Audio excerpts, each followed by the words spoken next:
జపాన్లోని కగోసిమా ప్రాంతంలో ఉన్న సకురాజిమా అగ్నిపర్వతం మే 15, 2025న బద్దలైంది. ఈ విస్ఫోటనంతో మిమమిడకే శిఖరాగ్రం నుంచి 3000 మీటర్ల ఎత్తున పొగ బూడిదతో నిండిపోయింది. జపాన్లో వాతావరణ శాఖ వెంటనే లెవెల్ 3 అలర్ట్ జారీ చేసింది.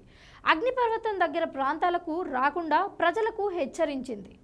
కగోసిమా, కుమోమోటో, మియాజాకి ప్రాంతంలో బూడిదతో స్థానికులు తీవ్ర ఇబ్బందులు ఎదుర్కొంటున్నారు. సకురాజిమా జపాన్లో అత్యంత క్రియాశీలమైన అగ్నిపర్వతాలలో ఒకటి. ఇది గతంలో 1914, 2013, 2024లో బద్దలైంది. వార్తల్లో నిలిచింది. జపాన్లో మొత్తం 111 అగ్నిపర్వతాలు ఉన్నాయి.